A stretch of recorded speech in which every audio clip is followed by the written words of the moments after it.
a orar dándole gracias al Señor por sus misericordias, pidiendo la dirección de su Santo Espíritu para nuestra vida. Dios y Padre nuestro que estás en los cielos, santificado sea tu nombre. Oramos delante de tu presencia, suplicándote en Jesucristo, que tú, Señor amado, nos ayudes en esta hora, que podamos exponer la palabra conforme a tu santa y bendita y buena voluntad, Dios de los cielos.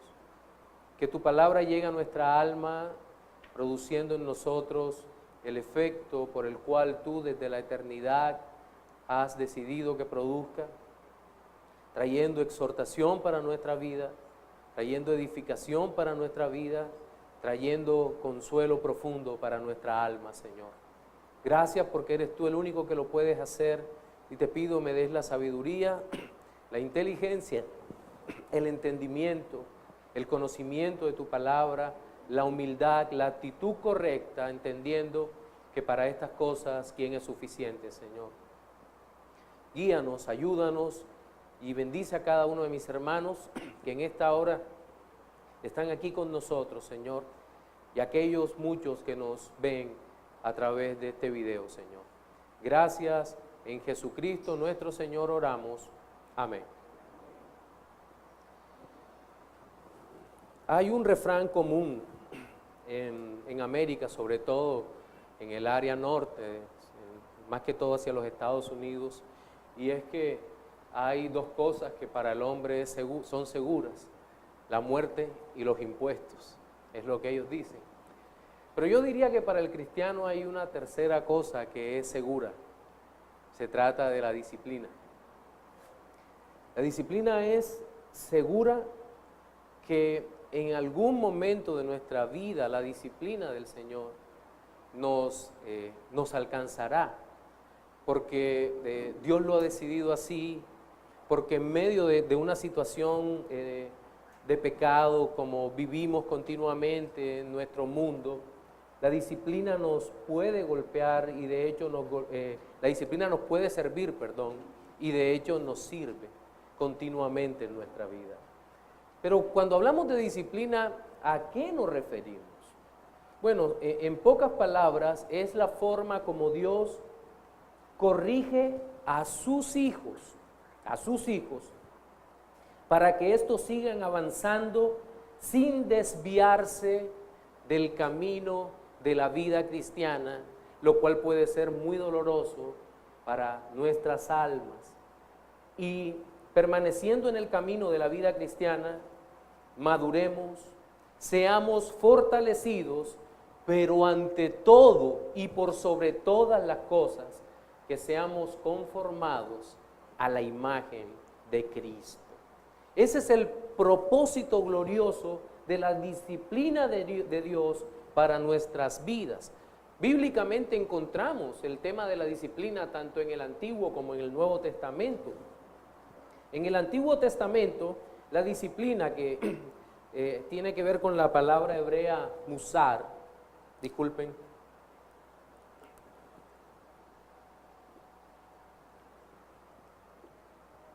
la palabra hebrea musar, que tiene que ver con la instrucción, el castigo y la advertencia.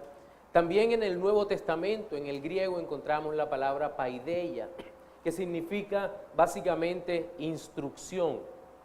Una instrucción que se da en la casa, dentro del seno familiar, y donde el padre amoroso corrige a sus hijos para que éstos no repitan los mismos pecados y errores que lo pueden destruir o que estorban su formación para que sea un verdadero hombre o una verdadera mujer. Entonces, en este sentido, nosotros entendemos que la disciplina no debe malinterpretarse o malentenderse simplemente como un castigo que se da a causa del pecado. No, no es un castigo, es un castigo para los impíos.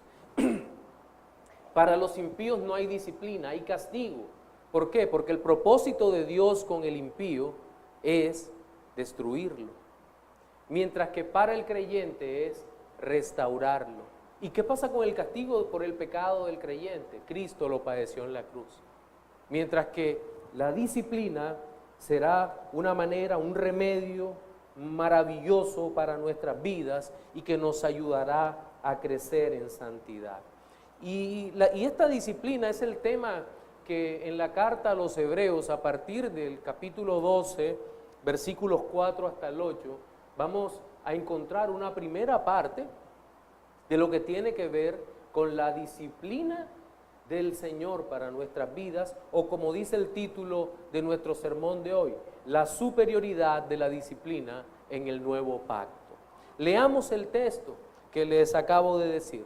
Hebreos 12, del 4 al 8, atentos, dice de la siguiente manera, leo en versión Reina Valera: porque aún no habéis resistido hasta la sangre, combatiendo contra el pecado, y habéis ya olvidado la exhortación que como a hijos se os dirige diciendo: oh hijo mío, no menospreciéis la disciplina del Señor, no menosprecies la disciplina del Señor, ni desmayes cuando eres reprendido por él, porque el Señor al que ama disciplina y azota a todo el que recibe por hijo. Si soportáis la disciplina, Dios os trata como a hijos, porque ¿qué hijo es aquel a quien el Padre no disciplina? Pero si os deja sin disciplina, de la cual todos han sido participantes, entonces sois bastardos y no hijos. En el texto que acabamos de leer podemos encontrar varias cosas, entre ellas la relación que existe entre la disciplina y el pecado que aún mora en nosotros. Nos vamos a dar cuenta con toda seguridad que debido al pecado hay disciplina, porque Dios nos limpia, nos santifica y nos ayuda a crecer en la vida cristiana. Segundo, nos vamos a dar cuenta que en nosotros hay ausencia o falta de diligencia. Somos negligentes en obrar conforme a la voluntad de Dios, y por esta razón, Dios continuamente nos disciplina. Tampoco tenemos la disposición de Dios, la disposición para crecer. También hay otro aspecto, y es que Dios está presto a corregirnos por el bien nuestro, pero apuntando hacia su propia gloria. Es decir, aquí encontramos tres aspectos muy claros que tienen que ver con la disciplina. El primero de ellos es que la disciplina tiene un propósito santo. El segundo, que la disciplina tiene unos sujetos santos a quienes es aplicada. Y tercero, que la disciplina tiene una exhortación santa. Ustedes no van a encontrar los versículos en orden por razones didácticas. Vamos a exponer la mitad del sermón, o en la mitad de los versículos que encontramos allí en la última parte. Bien, iniciemos entonces hablando sobre la disciplina que tiene un propósito o una razón santa. En el versículo 4 dice: porque aún no habéis resistido hasta la sangre, combatiendo contra el pecado. ¿Por qué razón la disciplina para nuestras vidas? ¿Acaso la gracia no ha sido suficiente, que nos ha redimido para la gloria de Dios? Sí, la gracia es suficiente para la salvación de nuestras almas. La gracia de Dios ha sido maravillosa en nuestra vida. La obra de Cristo es una obra completa y nosotros no podemos temer, porque Dios nos ha salvado para Él y para su gloria. Eso es verdad, y es una verdad bíblica y absoluta. Pero aún tenemos remanentes de pecado en nuestra alma. Remanente es una palabra muy blanda. Spurgeon decía que el de él era muy grande, y si el de él era muy grande, imagínense el de nosotros. Ahora, la Biblia no le llama remanente, sino viejo hombre. Tenemos el viejo hombre con su pecado viviendo en nosotros, haciendo todo lo posible, y no es que sea una entidad autónoma habitando dentro de nosotros, no. Es una entidad real, verdadera, viviendo en nuestra alma, que se levanta de una manera terrible, tratando de hacernos daño para que no hagamos la voluntad de Dios en nuestra vida. Y nosotros podemos, y de hecho hemos orado muchas veces diciendo: Señor, ten misericordia, quita de mí esto, quita de mí esto otro. Luchamos contra el pecado en cualquiera de sus formas, y muchas veces pareciera que vamos perdiendo contra el pecado. Y no obstante, en esta parte el autor de Hebreos le dice a los receptores de la carta: miren, ustedes no habéis resistido hasta la sangre combatiendo con el pecado. ¿Contra qué lo estaría comparando? Bueno, algunos comentaristas dicen que la iglesia donde iba esta carta seguramente no había pasado por persecuciones y demás, y se trata de dar una explicación histórica que es bastante sensata e interesante, pero yo prefiero asociarla al contexto inmediato. Justo en los versículos anteriores, desde el versículo 1 hasta el versículo 3, se nos habla de pecado, la carrera de la fe, la lucha del creyente, y justo en el versículo 3, que ya habíamos expuesto, se nos habla de Cristo luchando contra el pecado. Y se nos dice que Cristo sufrió una gran contradicción de pecadores contra sí mismo, y en el versículo 12 nos dice que sufrió la cruz. Por lo tanto, Cristo realmente fue el que combatió hasta la muerte contra el pecado, venciendo al pecado en la cruz. Creo que ese es el contexto real de este versículo como tal, en donde dice: ustedes no habéis resistido, Cristo sí resistió hasta la sangre. Ahora, es evidente que nosotros, por nuestra impureza, no vamos a poder luchar hasta la muerte contra el pecado, porque es un rival mucho más fuerte, y solamente Cristo lo ha vencido, y por el poder del Espíritu Santo en nuestra vida lo vencemos. Me recuerdo, o viene a mi mente, en el libro El progreso del peregrino, cuando Cristiano va cruzando por el valle de la sombra de muerte, y aparece Apolión, el gran demonio terrible, luchando contra él, y empieza a vencer a Cristiano, a aplastarlo. Y la narrativa es tan emocionante cuando Cristiano pierde por un momento la espada de Dios, la palabra, y finalmente Cristiano logra asir la espada y hiere fuertemente a Apolión por la espada, y aquel sale huyendo. Pero nos ponen como en perspectiva y nos ayuda a mirar que realmente podemos vencer es por la palabra de Dios en todo tiempo. Podemos resistir por la palabra de Dios. En este pasaje hay un manejo de los deportes antiguos de una manera que nosotros no alcanzamos a imaginar. El resistir tiene que ver con la lucha, o tal vez con el pugilismo, ¿verdad? Y en el pugilismo, aún en el boxeo moderno, se ve mucha sangre. Aún hoy en día hay deportes terriblemente fuertes como la MMA, las artes marciales mixtas, en donde se dan con todo lo que puedan, hasta con el pelo se pegan, porque es un arte marcial, son artes marciales terribles, y donde se ve mucha sangre muchas veces, que uno no soporta ver cómo se golpean tanto las personas allí. Y hasta ese nivel el autor de Hebreos está diciendo: ustedes tienen que resistir. ¿Resistir qué? El pecado. El pecado. El pecado es un rival más fuerte que nosotros, con más experiencia que nosotros, más sagaz que nosotros, pero la Biblia dice: resístanlo. ¿Por qué? Porque es a lo que Dios nos ha llamado. Resistid al pecado. ¿Hasta qué punto? Hasta la sangre. No abandonen, no abandonen.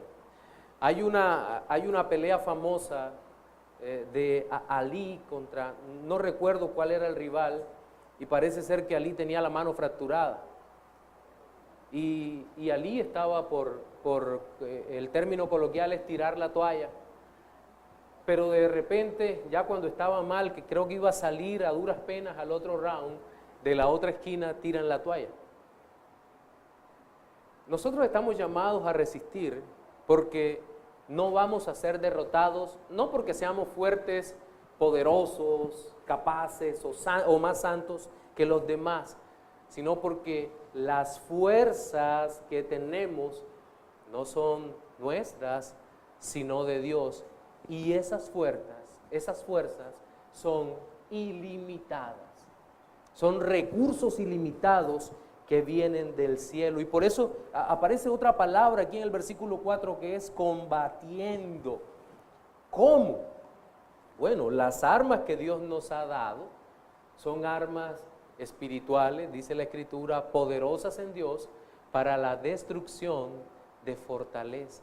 Es decir, Dios no nos manda a combatir en nuestro propio poder, en nuestra propia fuerza, sino que el Dios Todopoderoso nos manda a usar sus armas en medio de esta guerra contra el pecado, a resistir. Y todo eso hace parte de la disciplina que nos va formando como hombres. ¿Sabe qué? Diera la impresión, y da la impresión porque es verdad, que Dios no nos quita ningún obstáculo del camino, sino que los deja allí para que luchemos contra ese obstáculo. El evangelio de la cruz, el evangelio de la Biblia es eso. No es quítame la enfermedad, quítame esto, yo reprendo, ato y ligo toda dificultad. No se trata de eso. Hay algo muy serio aquí, y es que el evangelio verdadero es el evangelio que salimos y que encontramos dificultades en medio de nuestra vida y que encontramos tentaciones, pecados, y que Dios usa todo eso y el sufrimiento que viene sobre nuestras vidas lo utiliza el Dios Todopoderoso para fortalecernos, para que combatamos. ¿Y qué tenemos que usar? Los medios de gracia que Dios nos ha dado. Esa espada que usaba Cristiano, ¿cuál es? La palabra de Dios, la oración. Dios nos disciplina para perfeccionarnos debido al pecado que mora en nosotros. Pero también a través de estas circunstancias, Dios se glorifica en nuestras vidas por su justicia. La disciplina que Dios permite que ocurra sobre nosotros o que Dios envía sobre nosotros es una disciplina que derivará en gloria, en darle gloria a Dios, pues esta es una muestra de su gracia soberana, de su amor y de su providencia. Hay una aplicación que quiero hacer con base en una pregunta, y es si cuando oramos diciendo Señor hágase su voluntad en nosotros, ¿estamos aceptando gustosamente la aplicación de la disciplina? ¿O será que por otro lado estamos orando, Señor, hágase tu voluntad, pero disciplina no? No, esa parte no me gusta. Creo que a nadie le gusta, siendo honestos. Pero es tan necesaria esa parte. Porque cuando nuestros ojos vuelvan sobre el camino estrecho para ver lo que Dios nos ha hecho avanzar, vamos a verlo con gusto, con gozo y con alegría, todo aquello que Dios ha hecho. Pero no se queda simplemente esta disciplina superior en el enunciado de qué es la disciplina o la razón o el propósito de la disciplina, sino que nuestro segundo punto dice que la disciplina tiene unos sujetos santos. Versículos 7 y 8, Hebreos 12, 7 y 8 dice, si soportáis la disciplina, Dios os trata como a hijos. Viene la explicación, porque ¿qué hijo es aquel a quien el padre no disciplina? Es una pregunta retórica. Todo hijo es disciplinado por el padre, aunque el mundo nos diga, no disciplinen a sus hijos, háblale tranquilamente cuando esté destrozando la casa y dile, nené, no destruyas la casa, porque se va a ver fea. No, la disciplina, la Biblia dice, vara, ¿verdad? Dios disciplina a sus hijos, pero si se os deja sin disciplina, de la cual todos han sido participantes, ¿todos quiénes? Todos los creyentes, entonces sois bastardos y no hijos. Sois bastardos y no hijos. Los sujetos de la disciplina de Dios son sus hijos. Dios es decir, su iglesia. Y tal disciplina en muchos casos es ejercida directamente por los ministros de las iglesias locales. Mateo 18 y 19 dice: de cierto os digo que todo lo que atéis en la tierra será atado en el cielo, y todo lo que desatéis en la tierra será desatado en el cielo. Otra vez os digo que si dos de vosotros se pusieren de acuerdo en la tierra acerca de cualquier cosa que pidieren, les será hecho por mi Padre que está en los cielos. Esto no se refiere a guerras espirituales extrañas como se conciben hoy en día o algo por el estilo. Esto lo que está hablando es de la disciplina en la iglesia local. Dios envía sufrimientos y demás, pero la iglesia local a través de sus ministros tiene potestad para disciplinar a los miembros de las iglesias locales. Es más, esta es una de las marcas de una iglesia verdadera. Cuando en una iglesia local usted puede hacer todo lo que usted quiera sin que le digan absolutamente nada, esa iglesia local no es una iglesia sana. No es una iglesia verdadera, porque lo están dejando a usted que poco a poco se deslice en cualquiera que sea su pecado. Y eso es un problema muy serio para nuestras propias vidas. Miren, en el texto que acabamos de leer, versículos 7 y 8, primeramente hay una orden. Ese sí condicional que aparece en Reina Valera, en otras versiones como Reina de las Américas, la NBI, pero ante todo en el griego koiné del Nuevo Testamento, es muy claro que hay un mandato, está en imperativo. Dice, soportad la disciplina. No dice, súfranla o victimícense. No se trata de eso. La Biblia es clara y dice, soporta la disciplina. Los cuestionamientos que hacemos sobre la disciplina siempre son los mismos cuestionamientos. Miren, sobre esto vamos a explicar en el último punto, pero casi siempre son lo mismo. Mis hermanos no me aman, en esa iglesia son legalistas, en fin. No, la disciplina Dios nos está llamando a soportarla como verdaderos creyentes. Asumirla como lo que Dios ha hecho. Dios os trata como hijos, dice el pasaje. Ahora, ¿qué es la disciplina cuando la enfocamos desde la dimensión de la filiación divina? El Dios que nos adopta nos disciplina. ¿Qué significa eso? ¿Qué connotaciones tiene en la práctica para nuestras vidas? Primero, que la disciplina es un doloroso privilegio de la familia. Cuando un hijo peca, a ningún padre le gusta tener que corregir, a veces usando medios muy fuertes, a los hijos. Pero aquel hijo es un privilegiado. ¿Sabe por qué? Porque tiene un padre que lo ama. Porque tiene un padre que está dispuesto, aún por encima de esa voluntad rebelde, decirle, hijo, no puedes hacer lo que quieras porque no está bien. Hijo, te voy a corregir con gran amor. Y eso significa también que esa disciplina es un dolor gozoso para el hijo porque tendrá resultados sobre su vida. Alguna vez me contaba un hermano que estaba recibiendo tal vez un golpe fuerte, que pensó que iba a morir de la tristeza en medio de una fuerte disciplina que el Señor le estaba dando. Pero de pronto encontró este texto y dijo, es que Dios está disciplinando mi vida.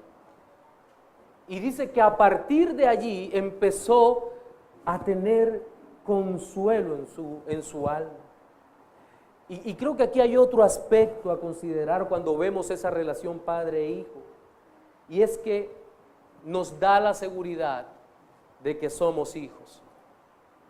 Cuando somos disciplinados por Dios, cuando somos disciplinados dentro de la iglesia local, esto nos da la seguridad de que somos hijos.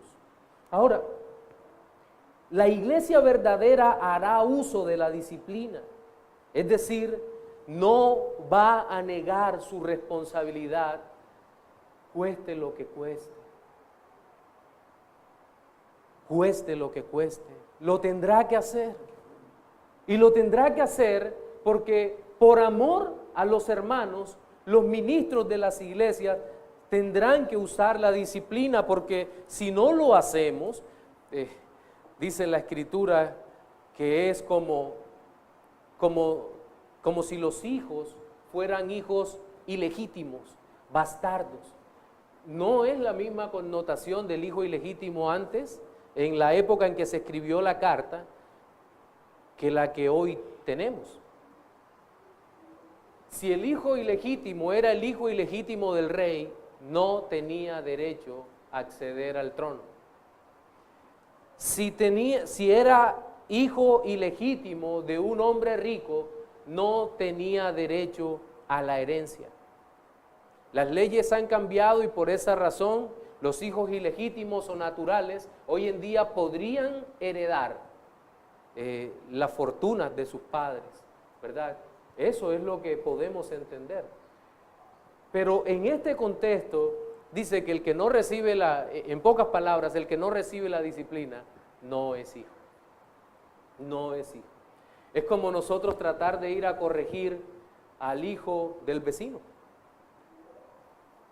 Seguramente no lo haremos, ¿verdad? No, eso no está en nuestras manos, no nos toca a nosotros. Entonces, como aplicación debemos reflexionar en cómo recibimos la disciplina de Dios. La forma como recibimos la disciplina de Dios determina en cuánta estima tenemos a Dios, a la iglesia y a la disciplina que viene. En tercer lugar, tenemos que decir que la disciplina tiene una exhortación santa.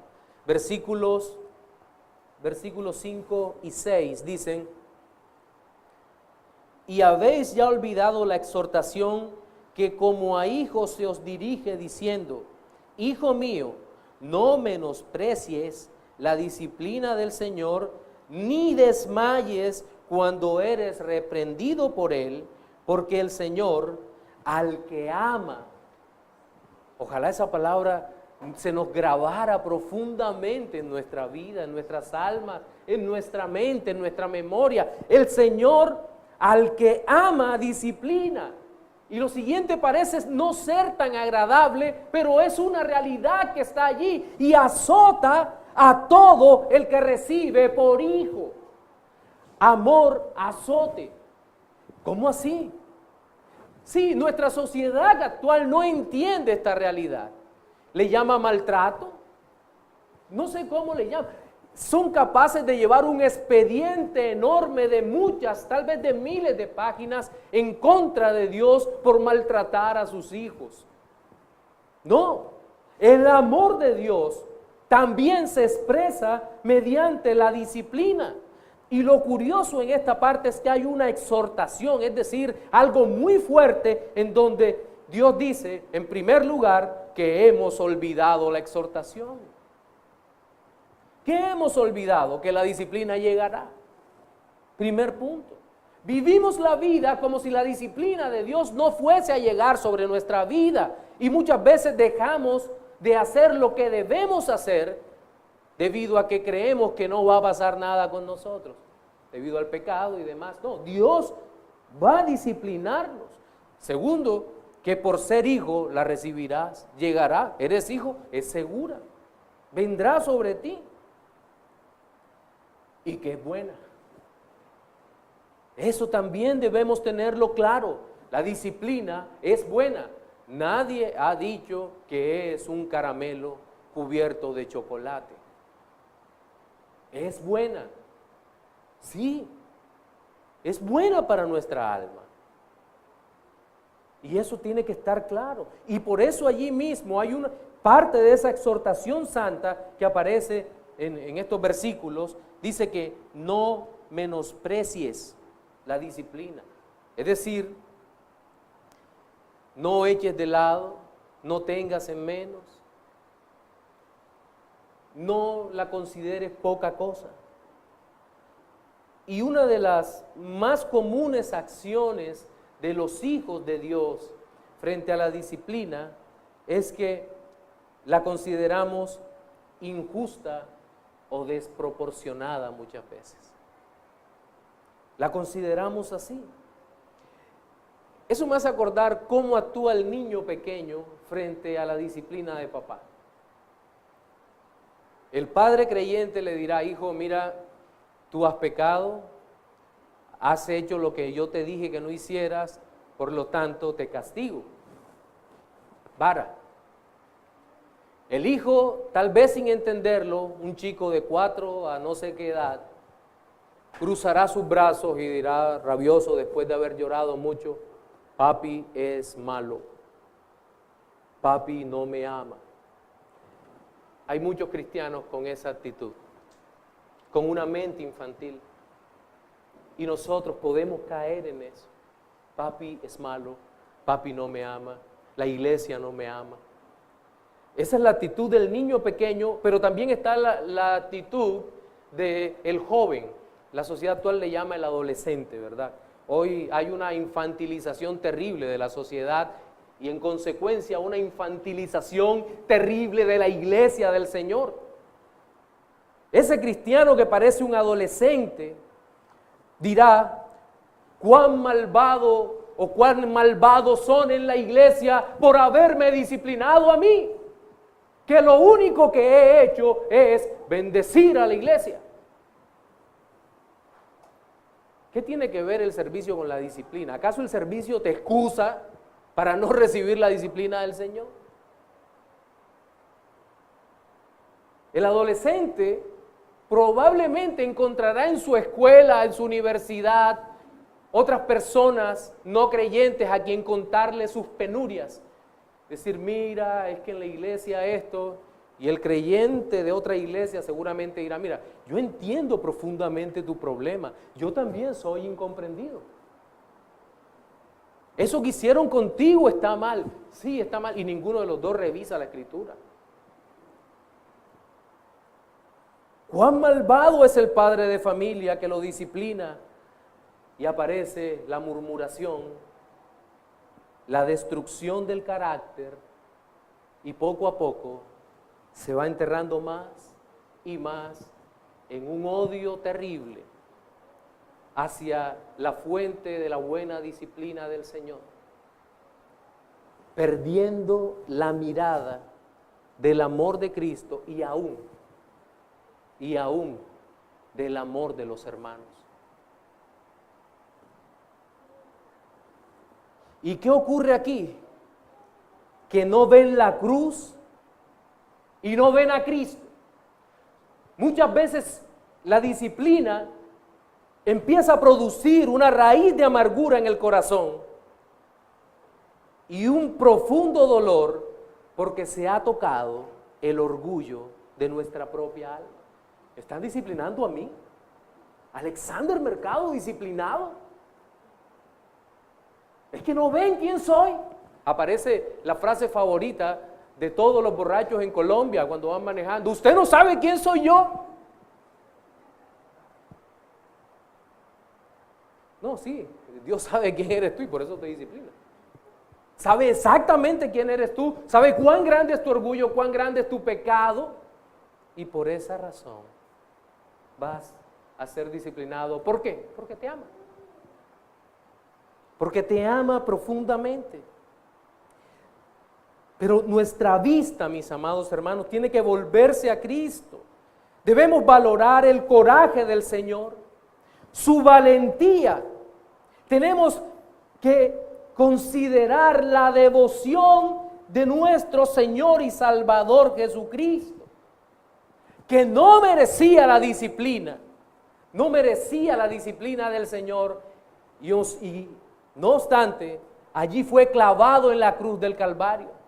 Él jamás dirigió su voz contra aquellos que le estaban aplicando un inmerecido castigo, diciendo: tú eres un centurión perverso, Pilato es otro perverso, los fariseos son otros perversos, y todos eran perversos.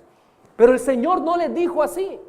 levantando una oración al cielo, dijo: Padre, perdónalos porque no saben lo que hacen. El que había sido castigado injustamente oraba por sus enemigos.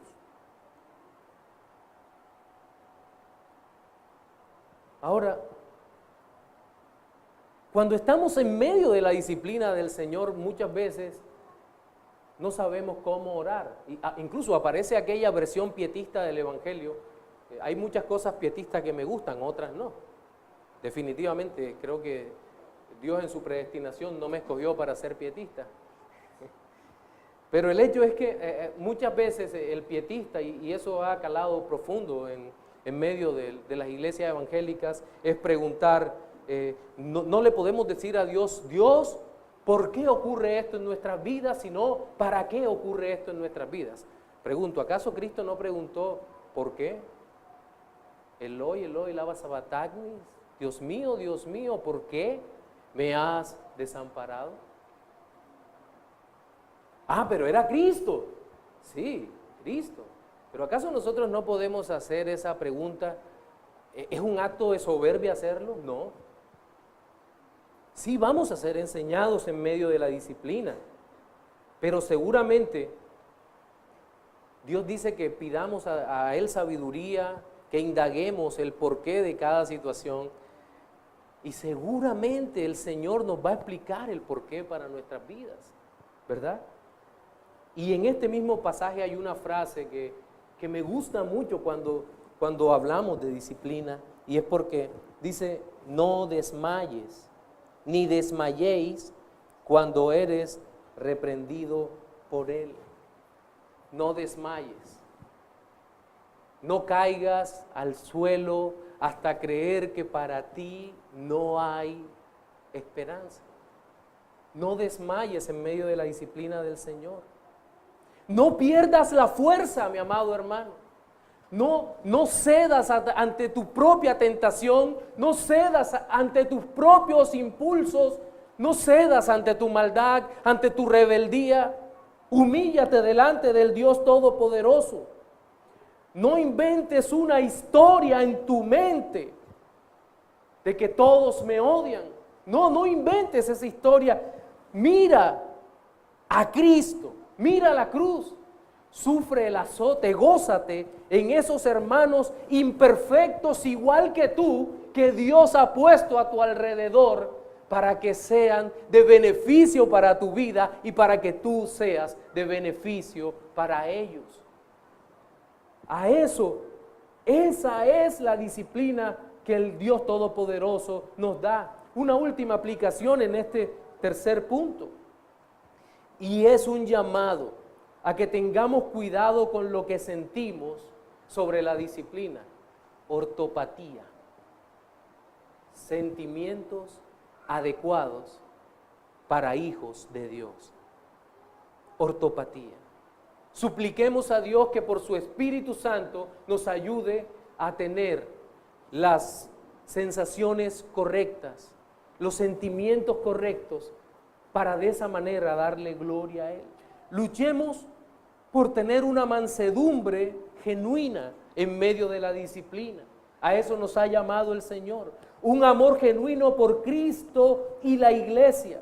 Una actitud correcta hacia Dios y la iglesia cuando se ejerce disciplina sobre nuestras vidas. Unas acciones correctas para con Dios y la iglesia. Pensamientos, sentimientos, actitudes, todo cuando estamos siendo disciplinados. Hace poco a un hermano al que estimo mucho, la iglesia donde él estaba violó todos los conductos de la disciplina como se debe usar. Y aquel hombre dijo: padeceré la disciplina injusta que me han dado. En toda Colombia nos escandalizamos por la forma como lo pusieron en disciplina. Pero él dijo: pastor, yo voy a soportar la disciplina, no importa que sea injusta, por Cristo. Cristo padeció de verdad de manera injusta. Yo no, pastor. Aquel hombre hoy en día es candidato al ministerio cristiano. El pastor que lo puso en disciplina está en entredicho. Pero a donde quiero llegar con todo esto, mis amados hermanos, es a que asumamos con valor, con gozo, con valentía, con amor, todo aquello que Dios nos envía a través de pruebas o a través de la iglesia local que aplica la disciplina. Reflexiones finales para los no creyentes. Amigo, tú no estás bajo disciplina, estás bajo juicio. Un juicio terrible que tiene como propósito la destrucción de tu alma, a menos que de arrepentido corras a los pies de Cristo y le pidas perdón por tu pecado y tu maldad. Ven a Cristo, pecador, arrepiéntete para que tengas la vida eterna. Para los creyentes, mi amado hermano, no sé si en este momento eres objeto de la disciplina de Dios, pero con toda seguridad, debido a que Dios te ama profundamente, Cristo te ama profundamente, creyente, tú serás objeto y seremos objeto de la dura pero maravillosa disciplina del Señor.